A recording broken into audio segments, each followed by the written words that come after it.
Hello. I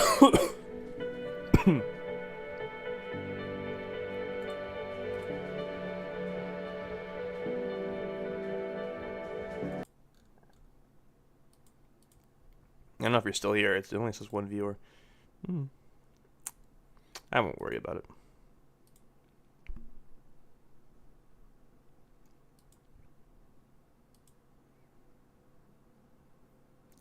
Roll out. Oh, there you are.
It's always nice when it doesn't fucking break. No, you're fine.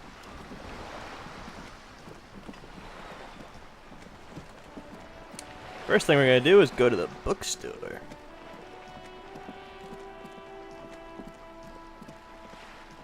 Wait, hang on. Wall.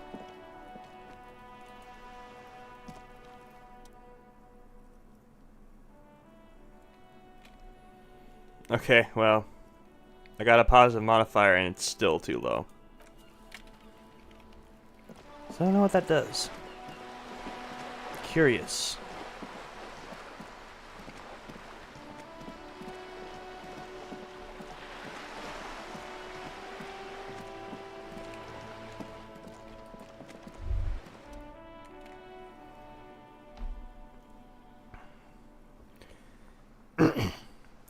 You see a sturdy woman humming to herself. She seems to be browsing books.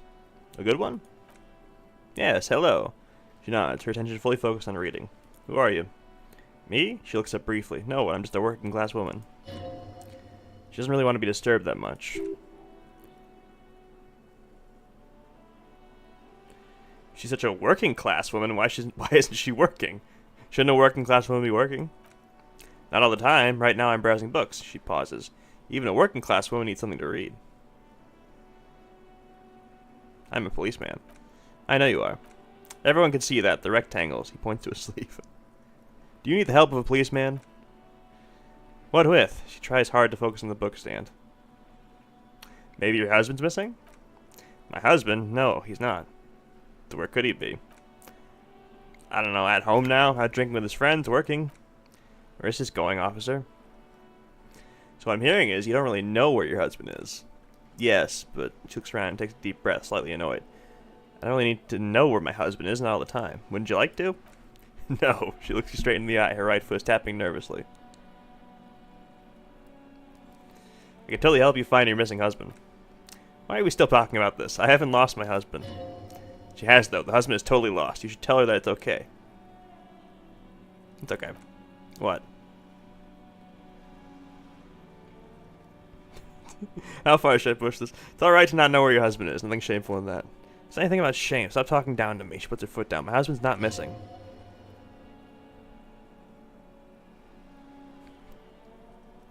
Maybe your cockatoo is missing. But he is. You can feel it. Or maybe it's something else then. Yeah, we'll just leave that on.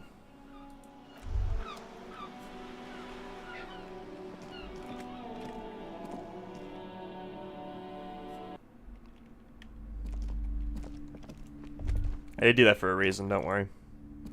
I haven't gone insane. Oh, a lot of money for one of these. I want to find the Dick Mullen ones. So we're all... Mission failed, we'll get him next time. Actually, task failed successfully, I think.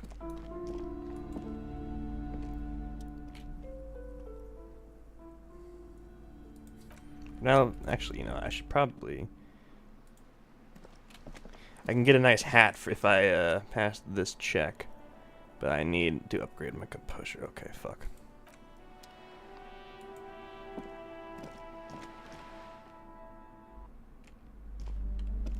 Oh yeah, and this is important too.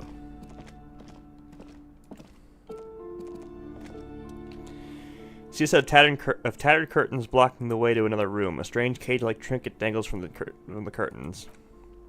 Excuse me, officer. Pleasance calls out from the counter. The back room is strictly for employees only. What's behind the curtains? Nothing. Now please go back to browsing books. She fiddles with her pendant. Don't you feel compelled to look at the books? The books are all you care about. Oddly enough, the more she tries to draw you away from the curtains, the more alluring they become. You see some kind of charm, an irregular polyhedron assembled from bone, sticks, and straw. Inside, a disturbing fish head with empty eye socket stares at you. From the looks of it, this is a traditional Semines ward meant to provide protection against ill luck, bad dreams, curses, and other supernatural scourges. Who are the Semines? Inhabitants of Ile du Fantôme, the Seminine Islands down south. That's the measurehead guy, yeah. Aside from poking at it suspiciously, there's nothing else to do with the fish head charm this time. The curtains remain shut before you. Yeah, pull them open. Just as you're about to pull apart the curtains, the petrified voice of the shop owner cries out once more. Sir, don't touch that. I told you it's off limits to the customers. Her hand closed around her pendant, her fingers nervously playing with the talisman. Parapsychologically speaking, we're done if you decide to open them. I won't be held responsible for the consequences. It's too dangerous. She looks away mumbling. Why is everyone always messing with the curtains? Why can't I just buy books like normal people?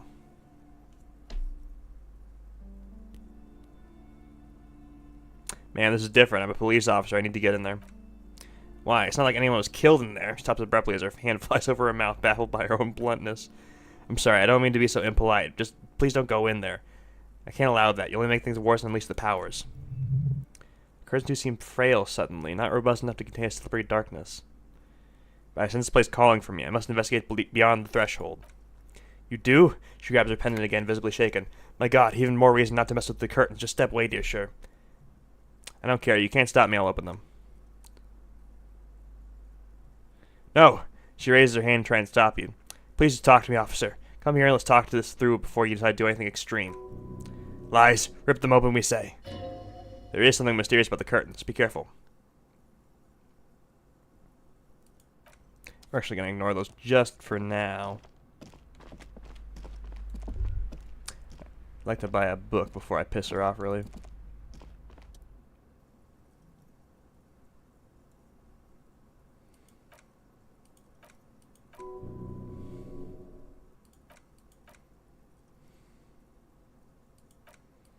Can I buy one of these?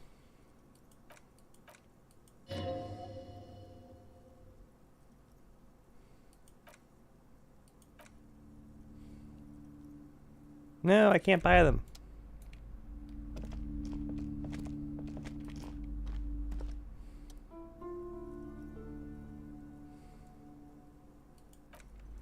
I don't think I can buy any of these, actually.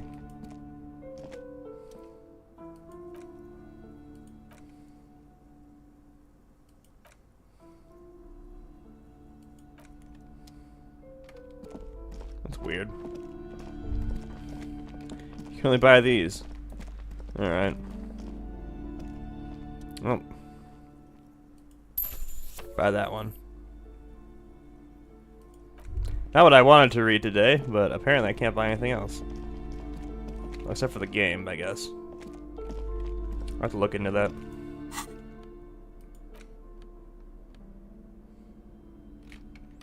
Yeah, I'll read it later, actually. I'm gonna go to the curtains.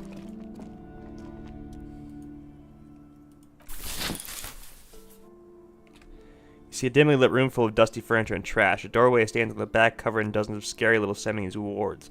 Your shadow looming over it like an omen. I warned you. You're unleashing forces beyond your understanding.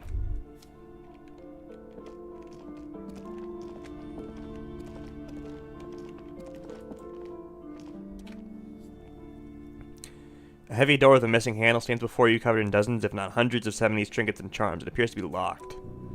What if you just, like, break it down? Well.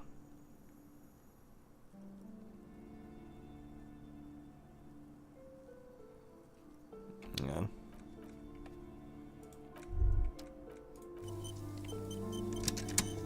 Maybe I should break it down, but not before I strategize. That's right, take in your surroundings. You need to have solid ground and proper posture if you want to succeed. Check your posture.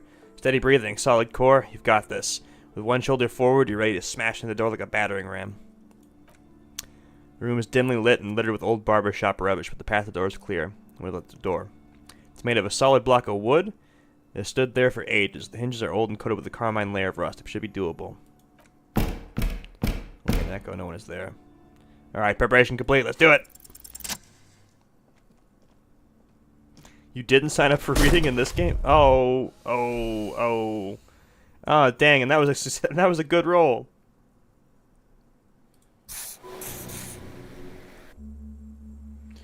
Oh, yeah, we've got to do another one. You smash into the wood and see a small crack appear on the door frame. It's going to take one more try to break through the other side, but you've done it.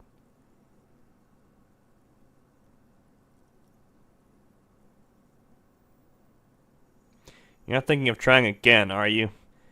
Lieutenant stares as you stand there silent and brooding. Smash in the door again, wordless. Oh my God. I did it! Don't be mad at me, Kim. What is this place? The lieutenant stares at the dusty training equipment. Looks like a gym to me. Yeah, but no one's been here in ages. He draws a stripe on the dusty floor with his foot. I doubt the electricity still works. Good thing we have a flashlight on us. Don't forget to take it out of your bag before we move on. An eerie feeling rises in your chest. What if there's a reason no one's been here for ages? Yes, because it's closed. Let's move on, shall we?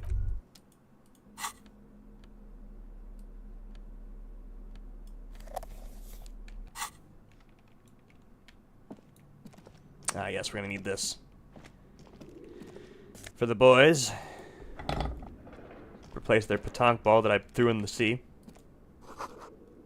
Sand is dripping from a punch bag. You don't want sand to be dripping, that's bad. Oh, hello. Oh, hang on. Can I bench this? Or squat, or whatever the fuck it is. I don't lift weights. A barbell lies on the floor. The color is worn off the weight plates. 60 kilogram, your triceps hum at the sight of these weights. Show the world what kind of beast it's dealing with. Lift them. There are no collars on the barbell. This is a safety hazard. Why does it feel so familiar? Why do I have a headache? It's a trap. Is this familiar because I'm a weightlifter? No, it's not that. It's the stale smell of rubber, the squeaky sound of sneakers, your bruised knee against the mat, and a whistle, then the feeling's gone. Just a memory. Memory from another life when you were young and fit. Ooh, I have weightlifting gloves on. That's good. Look, Kim, it's a trap. There are no collars on the barbell.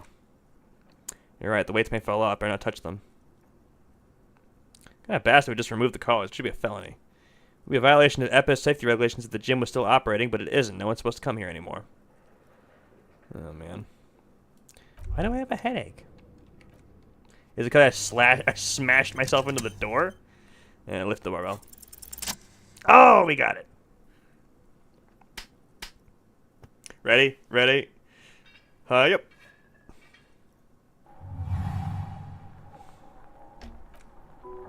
Fucking clean, dude. Conjuring up an inhuman amount of strength, you raise the barbell up in the air, your biceps tremble, but you're a savage. This is a children's game. Say nothing, revel in the feeling. Oh yeah.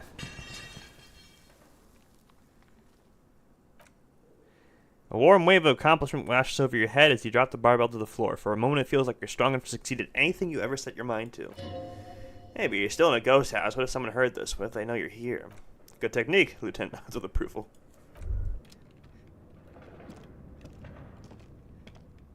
You're such a Chad. Why is the camera like this? Gotta go up here. Yeah, we really need the flashlight for this.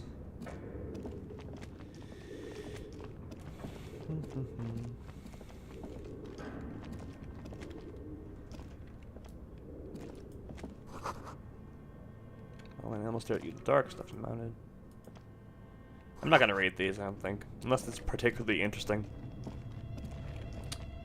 And I'll read those other ones when I come back.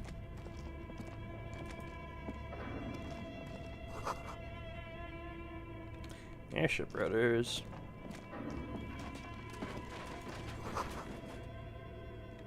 Naked mannequin top. Torso. I don't know why I said that. Okay.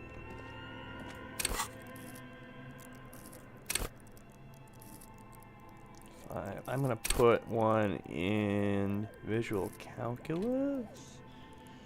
Authority. You know what? Yeah, authority.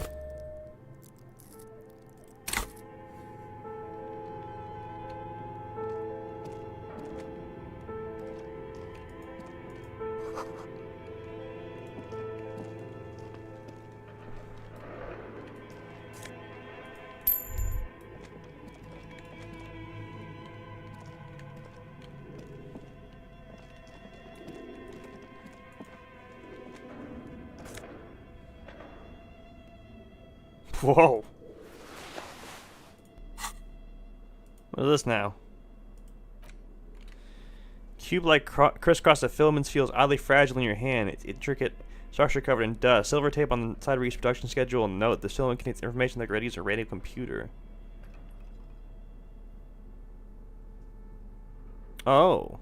It's worth 50 riel. But can I do something with it? Hold on, I'll hold on to it. I won't pawn it right away, but like... Well, I don't know if I can pawn it. It has a value, so I assume I can pawn it.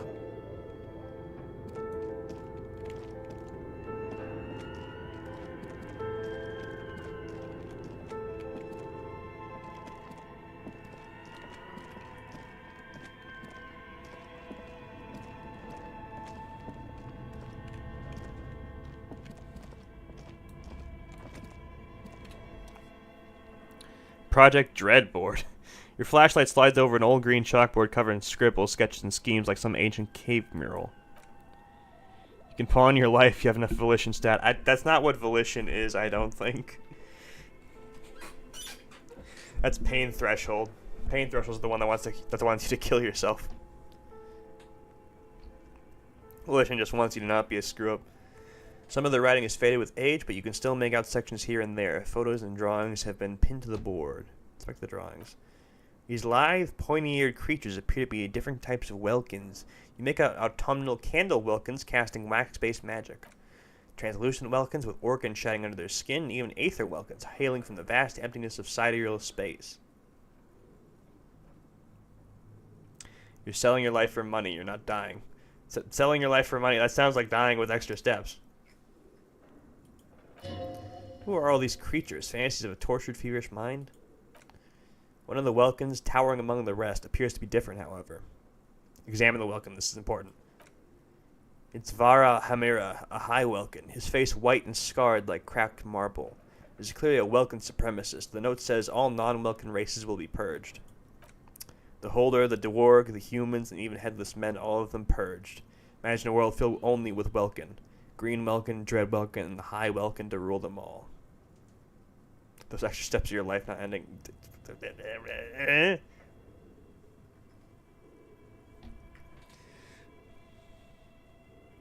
Technicality. Anyway. Lieutenant can't help but comment. An inordinate amount of time has gone into drawing these little welcome creatures. Why would anyone spend so much time on this? Some people really like building a world, I think, even if it's just for a game. Who are these creatures? Who drew them? Are they real? I have so many questions. It's like concept art for a project. It's not really real. One was a welcome supremacist. Political commentary. That one has a great beard, too. Lieutenant nods at the Welkin's facial hair. It's meta commentary. Well, this has been educational. Let's move on from the Welkins. Look at those details. So much effort. For what? All gone. Back to the photos. The photo collage depicts barren, icy landscape wrapped in perpetual night. You see permafrost and glacial landforms, dead trees growing under the snow. Entire oceans have been frozen from shore to shore. There are pictures of settlements on dried-up riverbeds, abandoned in a storm. Animal corpses in the dark. Carcasses and bones. You see primitive oil rigs built into glaciers by boreal dwarg, yurts under the snow, great mammoth-like beasts of burden. Albeit dark and cold, this vision also feels cozy in its own way, like eggnog or morphine, a much-needed respite from our own world.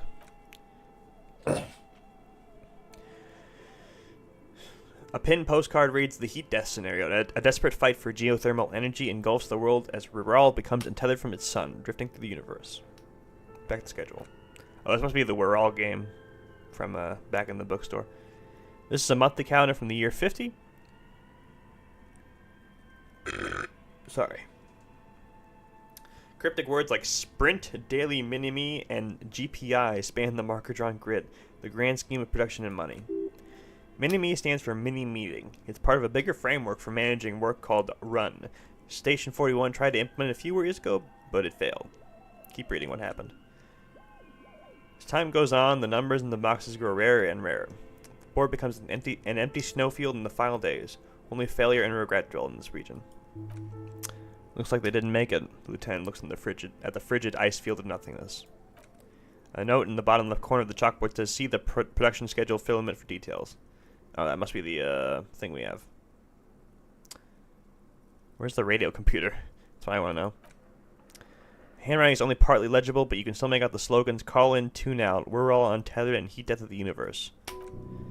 Outside, a cold wind wraps the building in its bosom, snowflakes in the wind. An old woman passes what the locals call the doomed commercial area. She tries hard not to look at the bookstore windows. It's unwise. Who is this it?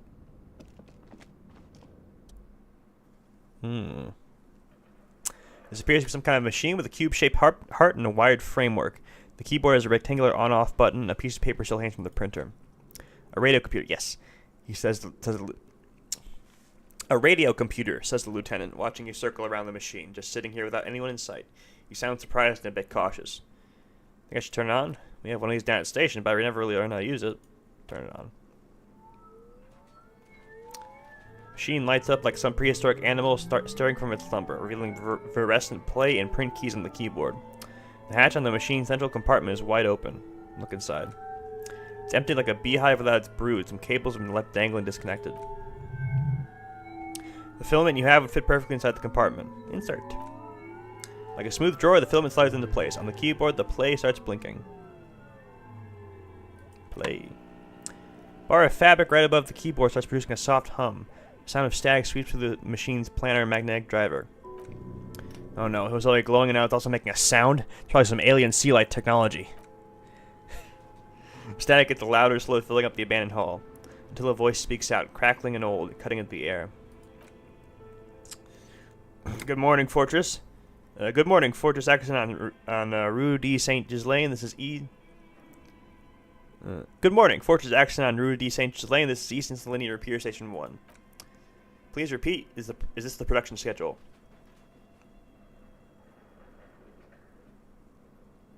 What's the production schedule? The filament you have inserted into the reader. You mean the glowing thing I put inside? Yes, is that the production schedule? Yes. Good, please repeat the password. This is the police, please open the thing. The voice recites, I'm contractually obliged to protect the privacy of the filament holder Fortress Accent. Without filing a warrant with Lintel, I cannot give you access to this filament. I'm afraid we're not doing that unless we have to wait for a month. Can you please repeat the password? I'm really bad at passwords. Can you give me a hint? No. A hand system is not part of the protocol for repair stations. I don't know the password. Receipt. I will register this login attempt. That sounds bad. A login attempt. Something a criminal would do. Oops. Don't worry. Passwords have a way of turning up sooner or later. Why did you call me Fortress Accent? Fortress Accent is the company on whose name the terminal you're currently using has been registered to. Do you have any other information about this company? One moment. You hear her flip through a catalog before she reads out with studious care. Fortress Action SCA produces revolutionary interactive call-in radio games. That's what the catalog says. And what's that? This interactive call-in radio game. Any other static rounds for response? Any other questions? You hear her ask when their connection finally improves. Okay, so I think she is a living person. I'm not going to ask that question. Thank you and goodbye.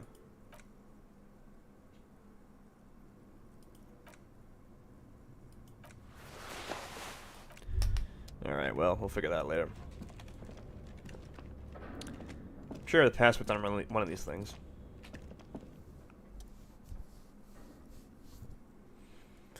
This old fireplace is covered in lines drawn in blue and red marker, the mesh spreading over the stone like blood vessels on alabaster skin. It looks ghostly and strangely ancient. What am I looking at? Radio frequencies, it seems. UKV 123.6, UKV 123.7, or UKV 123.9, some written notes too, sparse and cryptic. Radio frequencies for what? Unclear. It looks like a cardiovascular system split into veins and capillaries. Very advanced. So we're doing something medically here? Think so? The web is comprised of radio stations, all lead back to one red heart, titled the Game Master Frequency. A note says this one can listen in on any station it wants. Looks like a surveillance program. Who's the Game Master? Someone very important. The leader of a massive on-air game built by these people. If it's a game, then who's playing? Whoever decides to call into a call-in station, it looks like. All of this gone, left unrealized. There's no way a little basement studio working here could pull anything like this off. Oh my god, the lieutenant leans closer, his finger tracking the maddening rhizome. It's as if the less money they had, the more ambitious their project became. Why do you say that? Schedule. He nodded at the calendar on the chalkboard, wiping his marker-stained fingers clean. I know doom when I see it. The company was running out of funding. What else? Nothing. It's just lines on marble, an echo from times long gone. No one has used the fireplace in ages. No password there. Where is this password?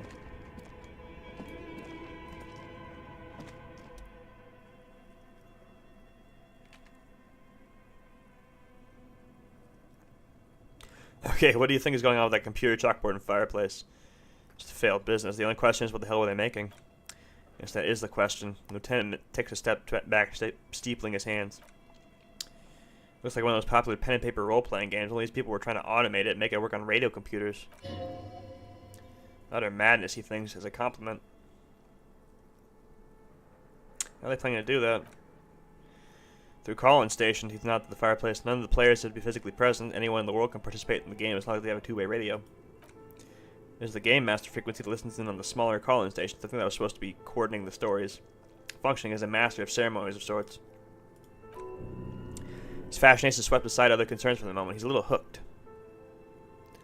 Has anyone ever done this before? Not to my knowledge. They make automated games in Grad, Messinia, Königstein, you know, places with industry. But I don't think anyone's attempted to create an inter-isolary game before. We just don't have the technology. This is a role-playing game? Indeed. Those Welkins are a dead giveaway. Points to the chalkboard. Role-playing people love that stuff. World looks like a modified version of the Brawl board game with the heat death thrown in. What do you think happened to the company? No idea. They stopped filling out the schedule on the chalkboard. Well, indeed, it's ambitious and untethered from reality, but the lieutenant tilted his head thinking.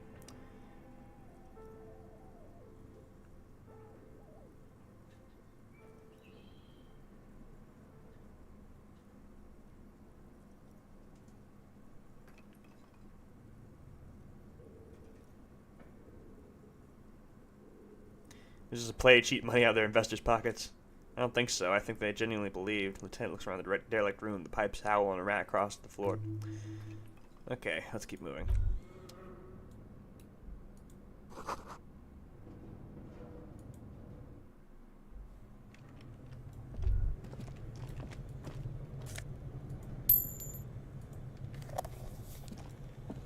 I have so much magnesium. Ooh, and a bear fridge. I can put the corpse in here later, I think. You see a terrifying ice bear with a strange compartment in its belly. The door is covered in frost and the bear's eyes are glowing red. This ice bear is a hyper-carnivore. Be careful. What is this thing? It looks like a giant ice bear. The lieutenant doesn't answer. His eyes are glued to the animal. A sharp slice of light shines out from its mysterious belly door. Crack it open. Gust of freezing cold air rushes to greet you. You hear a low grumble as the bear regulates itself. This is the inside of the refrigerator. Lieutenant takes a peek inside. His hand has found the holster of his gun. Relax, Kim. It's a fridge. Of course, it's a giant ice bear-shaped fridge. He relaxes his hand, his face bathed in the harsh light of the open fridge door. Let's take a look inside. Shelves are empty. All you see are crumpled up ice cream wrappers with the brand name Revachol Ice City. A handwritten note has been attached to the door. The fridge is huge.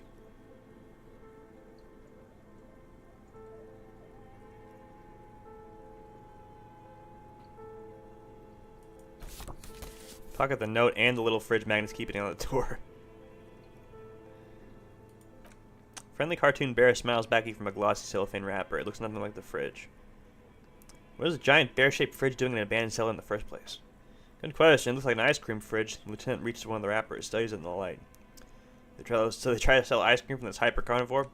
I know, said the lieutenant. What an unfortunate marketing choice. What is even worse, the bear is still costing them money this day. The lieutenant points to the red snake cable running from the fridge. Fridge buzzes with energy. Electricity bill on this thing must be catastrophic.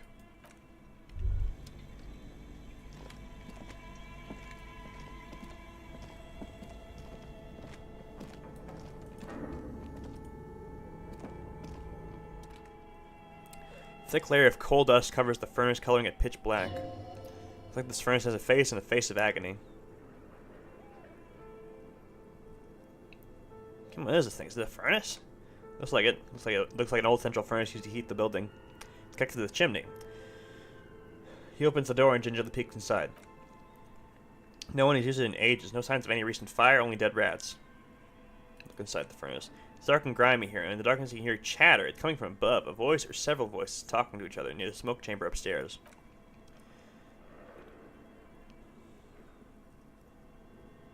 What are you doing? The lieutenant asks when he sees you climb halfway inside the furnace. I'm not sure, Kim, but I think I can hear someone talking upstairs. Wait, really? He looks up at the ceiling. We should investigate, see if someone's upstairs.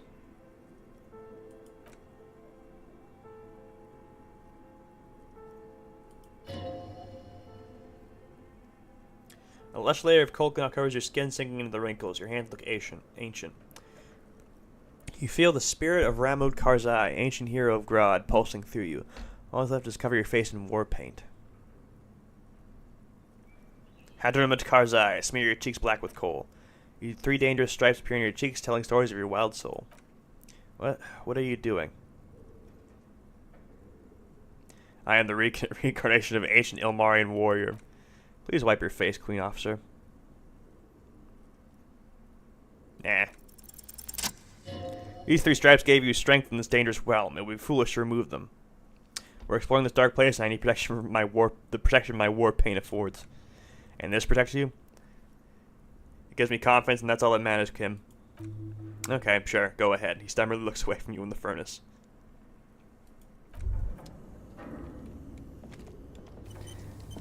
I require war paint.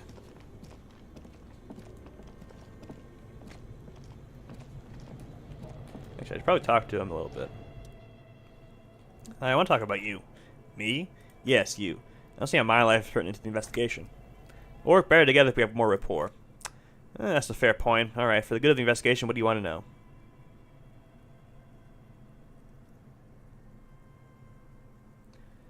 Tell me a secret about yourself. Lieutenant narrows a single eyebrow. No. Ask again. Your brain sends the signal to your lips, but they refuse the order. Something is paralyzing them. You're pretty sure it has something to do with the lieutenant's eyebrow. The eyebrow is exerting psionic control over you. What's happening to me? Something the matter, detective? This guy's got authority off the charts. With just a flick of his eyebrow, he's able to make you his thrall. So what can I do about it? Nothing. You better hope he doesn't abuse his authority. There's a lot of it. Silently scream for help. If the lieutenant were an evil man, who knows what sort of havoc he could wreak. Fortunately, he's a committed officer of the RCM. He only uses powers for the good of the investigation.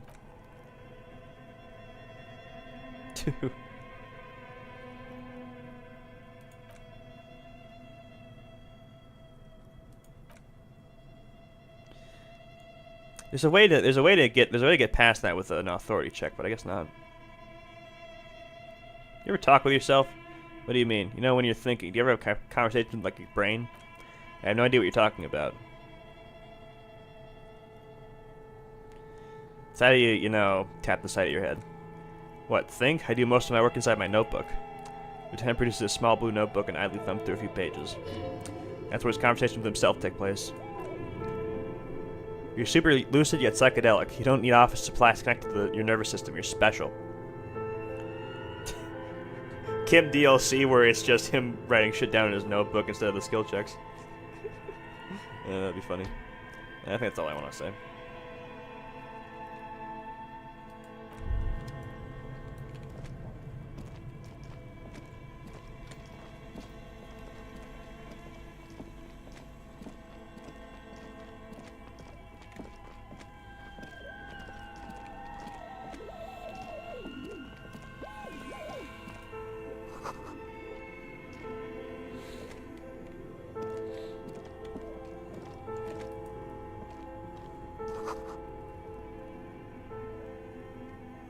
A hidden doorway.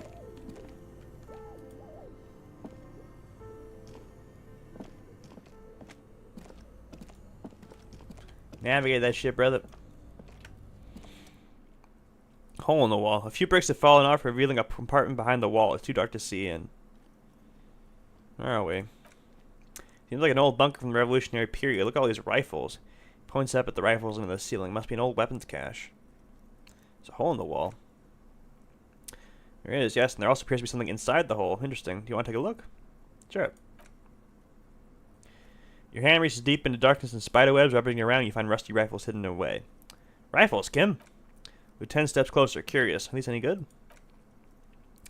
Most of them are rusty and inoperable like the rest, but one catches your eye. A bolt-action model with a fine wood stock, in better cosmetic order than the others.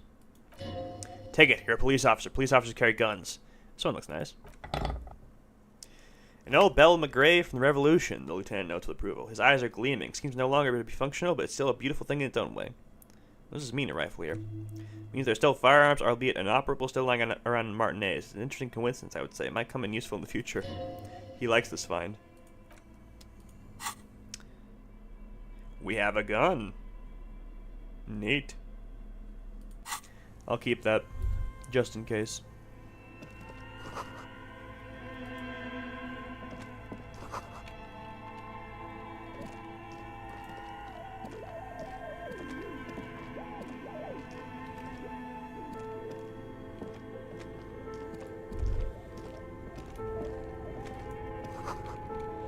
Oh, this one's still running. My god.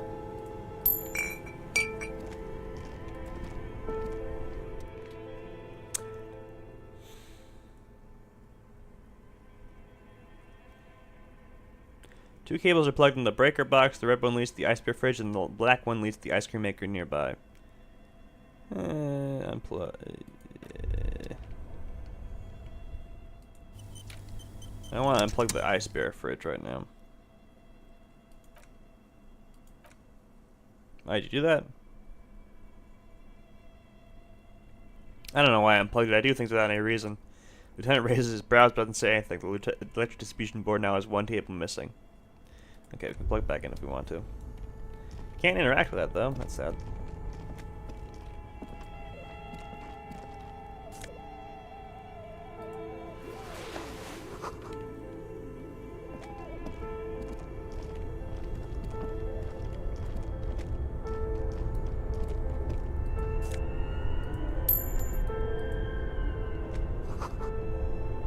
Cellar window. Ooh.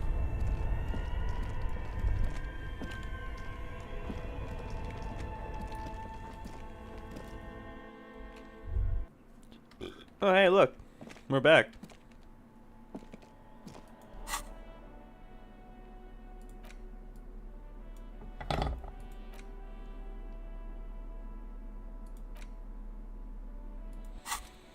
What does I not say? That is written with a blue pencil on a piece of lined office paper. The kitchen magnets have left spots on the surface.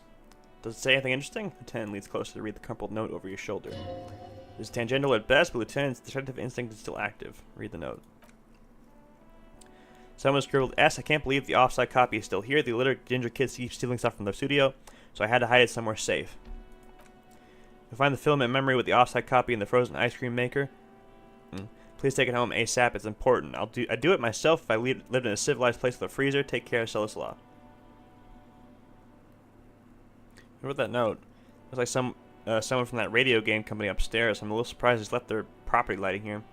Maybe they had to leave in a hurry. That's a plausible hypothesis. What's the filament memory? Belongs inside a radio computer, storing its memory like a tape. You listen to disco tapes, right? It's like one of your disco tapes, only for a computer. Who's the illiterate ginger kid? Really? Lieutenant looks at you, the corner of his mouth curved into a smug grin. You have a single guess? You mean Cuno? Oh, I'm sure that child would love to get his hands on a filament memory, even if he doesn't know what to do with it. He'd probably try to pawn it for speed based on our encounter. You have any idea where the frozen ice cream maker could be? I don't know. I assume it's somewhere close to the ice bear fridge. Did you see one right next to the bay? Oh, yeah. Wait a second. We were just right next to it.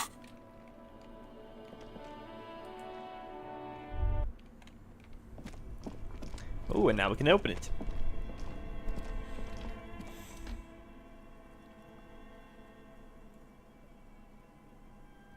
Pry bar not strong enough? What do you mean? The orange machine is dead still. It has a hand-cranked ice cream churn and electric freeze. The ice line is slowly melting.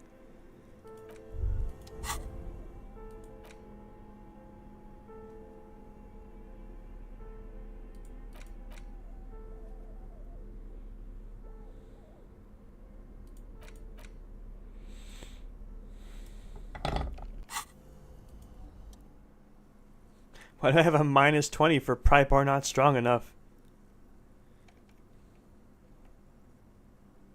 Oh wait, hang on. Ice cream crank.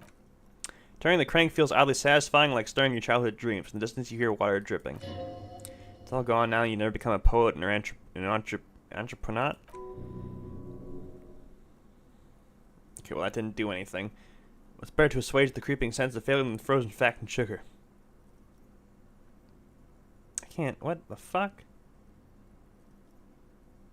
No. What? Alright, I guess we're not doing that now.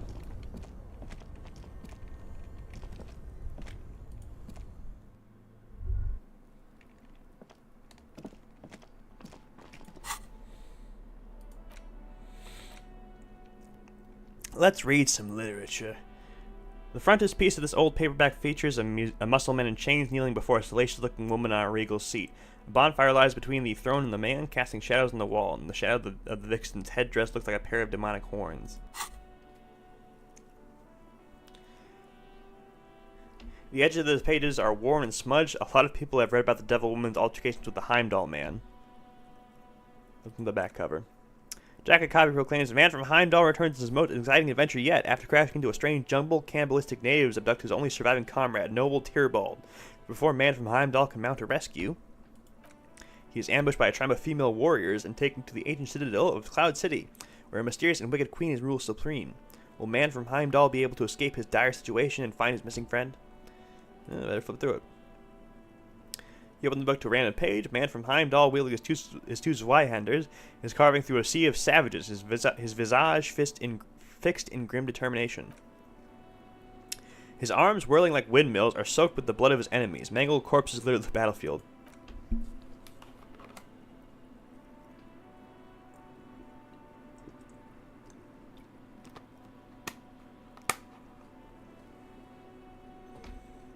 You flip to the copyright page. This book was written in 38. Let's give this a chance. Berserker rage burns in his azure-hued eyes as he brings glory and honor to his long-lost Heimdaller tribe from the village of Heimdall. The ivory giant roars like an ice bear, and the winds of Katla howl out in his name. Give me more. Man from Heimdall rides on a gilded griffin, his golden mane billowing in the breeze. Both Zweihanders sheathed on his back, he's off to war. Will he conquer his enemies? Will he conquer himself? Onward. This is a whole actual book. This game is a book. The steel muscles of man from Heimdall gleam in the humid jungle air, yet the man does not sweat. In meditation, his soul drifts in the frigid northlands he calls home. Holy shit, this is so me. Oh, we're really spending time here. A passage reads, the man from Heimdall looks up, his eyes blue as the mountain lakes of his homeland. He rarely speaks, but now his voice booms in the darkened throne room. Do not try to sap my masculine essence, wicked temptress. Son of Heimdall will never succumb to your seductive wiles. Thine spells are no match for purity and strength of will. Brothers of Heimdall stand above the vices of flesh, for it is weak and corruptible, yet mine is forged in gore and strife. Queen Lindiana just laughs a sultry and salacious sound, then says, I have grand plans for you, man from Heimdall. She gestures her diabolical hand toward an array of potions and unguents. First you shall please me, then lead my armies against the vicious cannibals. Not a muscle moves in the face of man from Heimdall, yet inside there is turmoil. This goes against all he holds as sacrosanct. I kept hoping it would get better, but the writing is terrible and repetitive. What do you even know about literature? Have you ever read a book in your life? Of course I have. It's not just another book. It's Man from Heimdall, and it's done with you. Oh my god. Alright, hold on. Let's see if there's more, In the final page, the man from Heimdall mounts Gallowin, his mighty griffin, and turns his gaze to the horizon. Queen Lindiana is dead, but an army of cannibals is storming the gates, and still there's no word of trusty Tyrbold. To find out what happens next, you'll have to pick up Man from Heimdall and the Three-Eyed Skull, available in fine bookstores everywhere, Spring 39. Okay. Well, that was rubbish. I wasted several hours doing that.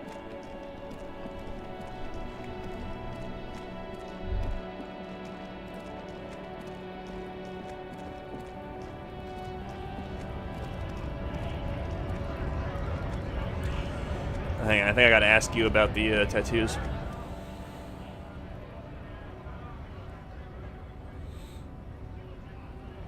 Excuse me, I had further inquiries. He looks annoyed. Things are busy enough. You gonna waste less of my time? Maybe. The hulking man oozes stark skepticism. Think you may be able to help me decipher some tattoos. Don't think so, he grunts, barely glancing at it.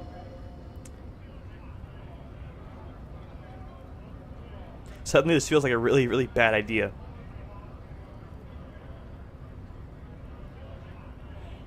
Hang on.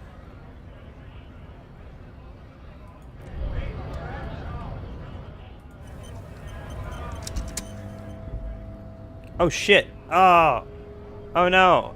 No, I backed out, now I can't do it again. Fuck.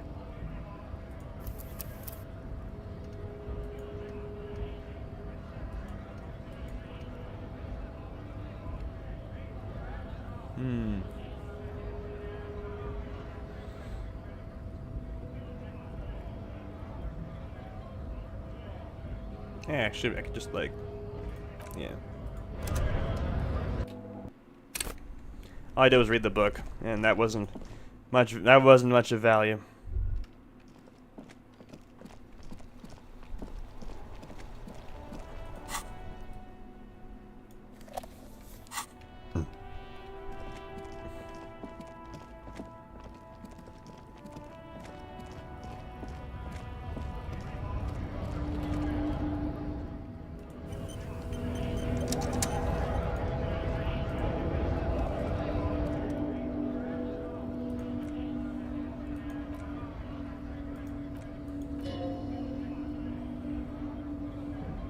They're on the body of the man who was hanging behind the cafeteria there. Silent, he takes the photo. Gray eyes dart back and forth on the glossy surface. His face is unmoving. You see dead flesh and colorful rivers of polychrome melting skin and hair. After a while, he cranes his head side to side and says, "Fucking loincloths really did him in." The loincloths? Yeah. He's clenching his teeth. There's silent pressure behind them. Can you tell me what the tattoo means? What it means, he points to one tiny star in the web of lines, away from the man's heart, almost on his stomach. I'll tell you what this one means, only one. He squints at it, it's so small. You want to hear what happened here? Sure. Our colonel is deep in the bush here, deep in the fucking bush. In Banatal 41, monsoon season. He's on a reconnaissance mission. Banatal is one of the inhabited islands of the Seminoles archipelago near the Pale, covered in jungle. It was the anchor point from the Seminoles nationalists, and the proxy war held in the islanders' territory. He spent a month behind enemy lines scouting Kip villages, dealing with fucking bugs and snakes for fun. Men are getting restless. There's talk of switching employers. He licks his lips as if drunk suddenly. Some strange emotion. This is about to get really graphic. Last moment to back off.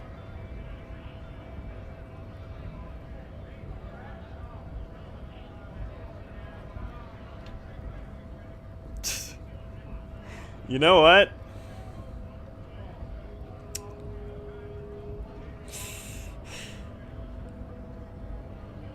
I think I do know what happens if I don't interrupt him. It's bad. Yeah,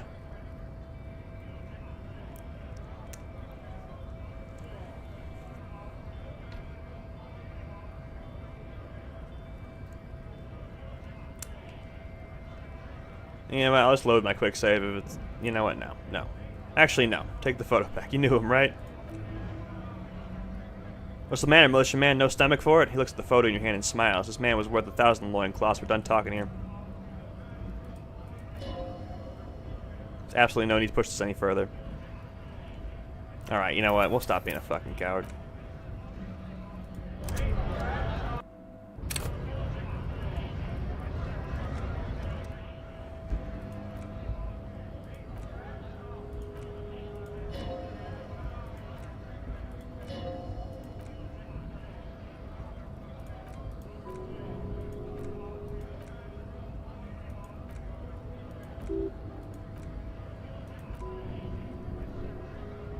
Alright.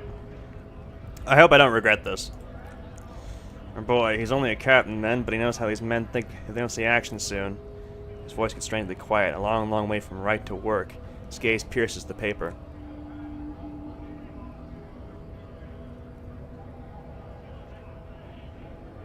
Okay, this is a... Yeah, okay, this isn't useful. Yeah, we're not... Oh, yeah, we're done with that. We're done with that. I knew exactly what that was. Are you a mercenary hired by Wild Pines? Hell no, I'm just not a scab. I don't want to talk like that around here, you understand? His neck muscles tense up. The veins on his neck bulge. Be careful, he's holding it deep in. There are things in there you don't want to meet. Is there a tribunal being convened by any chance? Fucking bug. He breathes out slowly, his giant chest deflating and his mouth slightly open. Oh, you fuck off now, huh? Okay, of course. Lieutenant says his voice is soothing calm. He looks at you. There could be weapons aiming at us right now, somewhere above in the buildings. The other merc. Don't push this, he's thinking. This is not the time. Okay.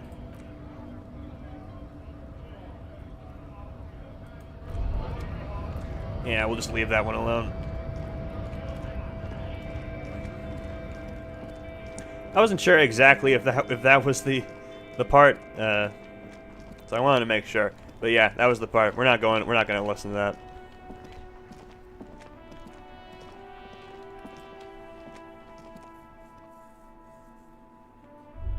You get the same amount of experience, I think, as if you just say no, so, yeah.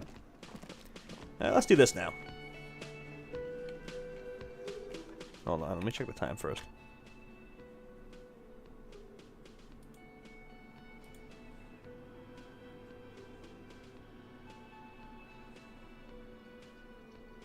Alright, we're fine.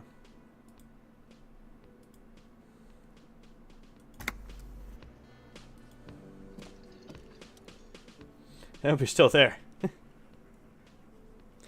Let me handle this, the woman says to the crowd in the mess hall before turning to you. Detective disorientated, she smiles coldly. Are you still wondering where you are? This is Martinez, in case you've forgotten. I advise you not to overstay your welcome. You lied to me, you're not a gardener. That's right, I'm not a gardener. I'm a legal counselor for the Dock Workers Union. She crosses her arms. Let's get to it. You're looking for Titus Hardy. You think he has information that will help you. Maybe he does. She points to the man on her right. That's Titus. Talk to him, but know this. I'll be keeping an eye on you. No strong arming, nothing official.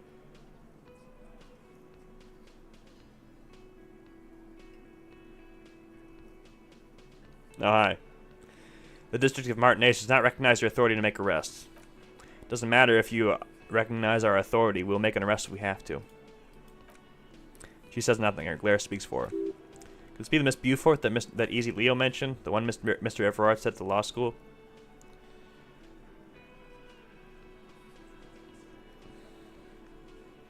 What's her role in all this? Like I already told you, I'm a legal counselor. She crosses her arms. Do you have hearing problems? Are you Lizzie Elizabeth Miss Beaufort? I suggest not wasting time on trivial pleasantries and focusing on why you're actually here. Titus Hardy. She points to the tall man by the table. Even though she has excellent control over herself, something has moved behind her eyes and the way she stands and her face. He caught her off guard. Push her some more.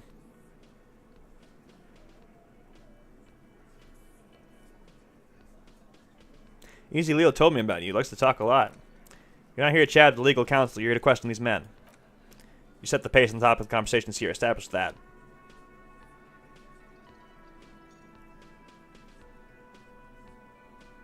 You said Mr. Everard sent you to law school? I represent the union of these men here. She points to the crew around the table. Don't make this personal. Very minor victory. What if I want to talk to you, not Titus? What you want is of no significance, officer. Don't test your authority. In Martinez, you're no one. I saw what you were thinking. You want to say, what are you going to do to me? Don't. Just because it's in your head doesn't mean you have to say it. You will not lose out on anything good by not saying it. Yeah, I'm not going to say it. Why are you so aggressive? Aggressive? You make your living enforcing violence. These people are just dock workers. So you were spying on us, and now you represent murder suspects, just dock workers. Listen, you moral intern lackeys, you're a mob, enforcing the unlawful privatization of Revitol. 20 fat men in the Oxen are stealing it all, and you're their bodyguards. Fuck yeah, the tall, broad-shouldered man takes a sip of his beer. So ask what you came to ask, or get back to your commanders.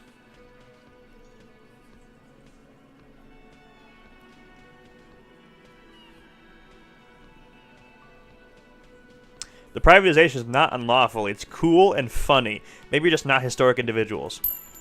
I don't need privatization peons from a rent-a-cop. Her expression stiffens. Just do your job, ask the questions, and get out of Martinez. Talk to Titus then. I'm going to save. Just in case this goes bad.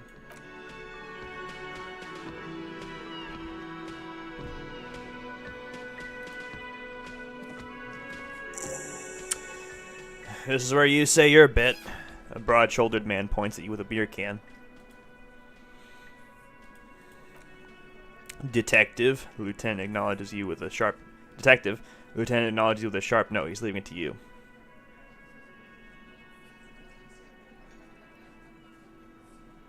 We talk... We need to talk about the man hanging out the back. Oh, this is about him? He looks around. A real looker, that one. You're sure taking your time, waiting for him to get ripe and pretty for you, huh?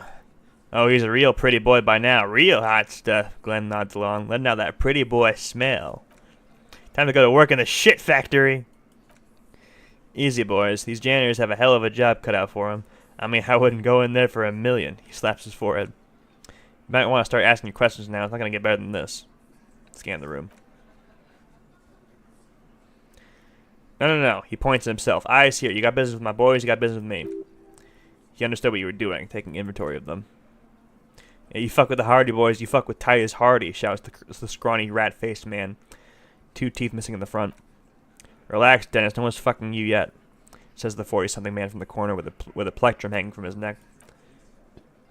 Yeah, Dennis, calm down. The blonde man in his 30s agrees. No one's fucking you, you stupid fuck. Let Dennis enjoy his fucking, man. We don't mind. You know his gang tattoos. The man must be either Mesk or Sarah Mirizian. Yeah, the fat guy in the middle with that little chuckle. You're not even being fucked, Dennis. Easy, fellas. We got company. Titus puts an end to it. Let's see what brings the cop around. Too late. You already stand in the room. You got a pretty good picture. Picture of what? The actors here. You could take a look at the tracks in the mud on the crime scene compared to these guys. Oh, good. That'll give us a buff on that check.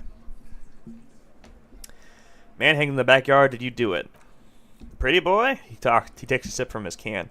You guys really love talking about that pretty boy. Funny, Lieutenant says without a smile, but my partner and I have a serious matter to discuss with you.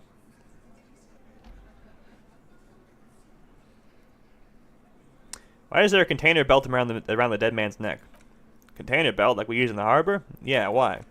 Because we took it, he says, from the harbor where we work. Then we went out back and used it to hang him. As he speaks, his fists contract, going through the pulling motion again, savoring it. We did this. He looks you dead in the eye. Together, all of us, until he was dead. That's why there's a container belt around his neck. That's it. Game's over. We got the perpetrator. No, you don't. What you have seen is 7 honest men who thought it forthcoming to tell you what happened, so you don't waste any more of your time.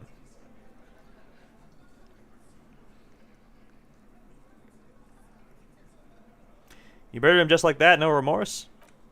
How many people have you sent to the chase? Ever felt remorse for them? Chase électrique is the method of capital punishment in Revachol under the Coalition. During the suzerain's reign, it used to be a firing squad. Or sent them to Reunion to rot for 20 years, for life. He says it as if it were worse than dying. Reunion, what's that? The River Esperance Correctional Facility, a military prison run by the Coalition, dubbed Reunion by the inmates. The origin of the name is unknown.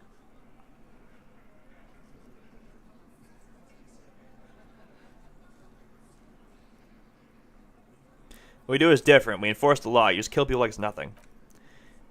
But you see, a law man, he says, squeezing his beer can, is something other people agree upon. And here in Martinez, we agreed that this man had to die. Who called the shots that night?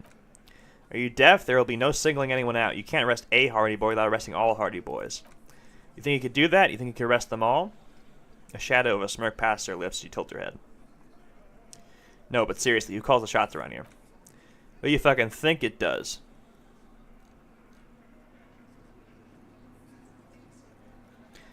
He sounds more amused than angry. Oh, there's another. I thought she did. It was a question, Dick. What? How fucking stupid are you? This asshole is worse than. He falls silent. Titus runs the Hardy Boys, genius. That's why we're called the Hardy Boys. Ain't that right, fellas? I think you got your answer, Mr. Law. Yes, there are some administrative differences. She gives Titus a stern look, but on that night they all acted as one man. When did this hanging incident occur? You don't have to keep answering his questions, the fixer turns to remind Titus. I know, Lizzie, relax, takes a sip. We killed him last Sunday night. Seems like a good way to end the week. How long have you known the victim? No, we didn't associate with scum like that, asshole. Yeah, who do you think we are? Quiet. Titus gives Glenn a stern look. He came around about 3 weeks ago, when that Pines cow first sailed into town. Happy? By the Pines cow, you mean Joyce Messier, the representative for Wild Pines? Lieutenant pretends to check his notes. The same company you're striking against? No, he stresses. I mean the Pines cow. A stupid-ass cow that intended to fuck us over. But you know what? He rubs his chin, pretending to mull it over. Why don't you ask her about the pretty boy? I'm sure she has interesting things to say when you ask her hard enough. That's enough insinuation for today, Titus. She turns to you. Officer, your interview is drawing to an end. Don't waste your last questions. Why did you kill him? Why? He hisses through his teeth. Because he was worthless mercenary scum and he stepped out of line in my town. So he was a mercenary, that's it? And he stepped out of line, he repeats, jaw clamped shut like a vice. What kind of mercenary? Kind of shows up when you start a strike, the experienced kind, too. Had Cohoy or Seminine written all over him. Ex-Orionese Special Forces. A live grenade, the man spits his arm, right here in our bar. This one has a special gripe with him coming here. I can't prove it, but I know. He was sent by Wild Pines. I hire mark shit like that, story of every strike from here to Samara. Hold on, how do you even know he's in Special Forces? Because one night he walked in straight up to the mic and said, "I'm Orionese goddamn special forces. I'm gonna fuck you all." Really? Yeah, really. Had a gin and tonic out there, sang some Orionese paratrooper song, and he said he's gonna fuck everyone. Couldn't believe it either, but he fucking did right there. Points to the stage like some kind of animal. Right, but what did he actually do wrong? Wrong, he roars. He harassed women. Raped one, I'm sorry. Harassed workers. Threatened to kill some as a warning. He wipes spittle from his mouth. There's slight unease in him suddenly. He regrets mentioning the rape. To kill us all if we don't open the gates, if we don't let the scabs in, if we don't bend over. He cracks his knuckles, and that was before he started coming here. Yeah, you said it was his favorite joint now. Started coming here every night, drinking, grabbing girls, grabbed one of ours, make karaoke, right there on the stage. He grabbed someone? The lieutenant is trying to make sense of this flooded information. Yeah, this girl's on the mic. Beautiful girl, young. Gets in the second verse of Love Her Leg. The fucker grabs her leg, starts screaming. I'm not gonna say that. Then he gets knocked in the head with a wine bottle. Doesn't even fall down. He shakes his head in disbelief. This is the same girl who was sexually assaulted, raped, you said? Aren't you fucking listening? My man is talking to you. He took care of it. They got the girl out before anything else could happen. Yeah, me and Eugene got her out. Aren't you fucking listening? He repeats like a parrot. Right, but who did he rape then? This is a very serious allegation. No, there's a moment of silence. You're not getting a name. That's a Martinez matter. I'm not discussing it with you clowns. Despite the stonewalling, you slip one more question in. I'm going to ask you one last time. Who did the dead man rape? Titus, do not answer. You've been forthcoming enough. Fuck off, cop. He does take the advice. Shit. She's gone through enough of that harassing to her too. She doesn't need more embarrassment. What are you talking about, embarrassment? Someone has been sexually assaulted. We need to. What you need to do is get the fuck out of my face. You hear the aluminum crack in his palm when he squeezes the beer can. I've had enough of explaining myself to you fucks. He's dead. It's done. The woman turns to you calmly. As you can see, these men can only take so much baseless scrutiny. I'm doing my best to keep the situation civil, but what follows is a slow head shake. It won't be long. It won't be for long, she means. How did you kill him? Hanged him up by his neck until he got real still. Wasn't that obvious, Copper? Didn't they teach you anything at the cop school, idiot? I'm pretty sure you've had at least 2 years of cop school and many more of active service. Currently enough to not put up with this back sass, deliver a knockdown observation.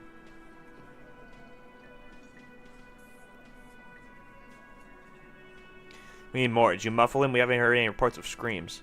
Titus, you have to clarify anything. We overpowered him, dragged his unconscious body to the tree, put a noose around his neck, and hanged him till he was dead and steady. Oh, that's not.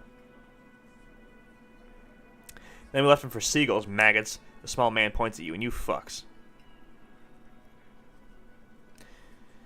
Wasn't he a trained killer from Orionese Special Forces? If yes, then how did you manage to overpower him? With numbers, asshole. How do you think? He looks at the woman. You're right, Lizzie. I've done enough explaining here. No, he hasn't. Not yet. Where did this overpowering happen? Weren't you fucking listening? The fucker came to our bar. He looks around. He looks around. It happened right here. Titus lets the others clear out the details so he doesn't get his hands muddy with explaining too much. Ooh. That's a good one, actually. Shit. I have other questions about the lynching. I may not have another chance.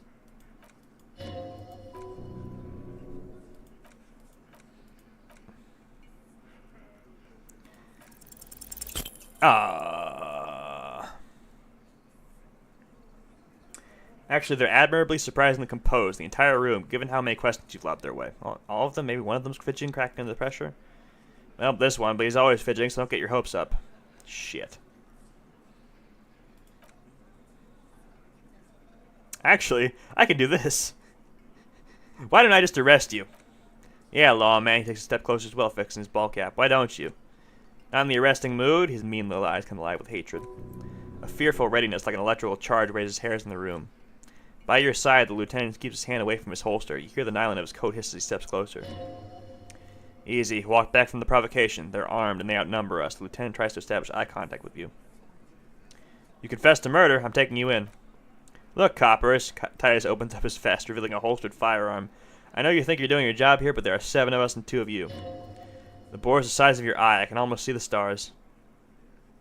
You're under arrest. Last thing you hear is a little murmur. Not a blast, not an echo. No one screams. It's impossible to say where it comes from. Then we die.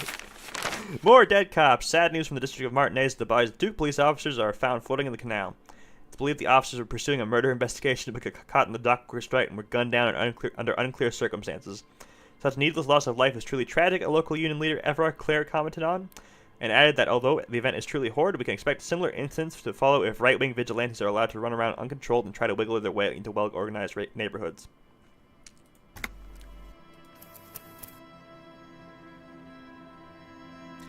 You know, actually...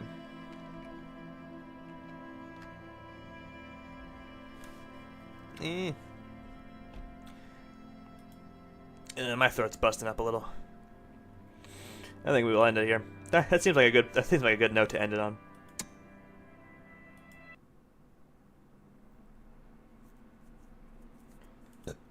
All right. We got shot. We died. The end. Thanks for coming as usual. Good night. God bless. And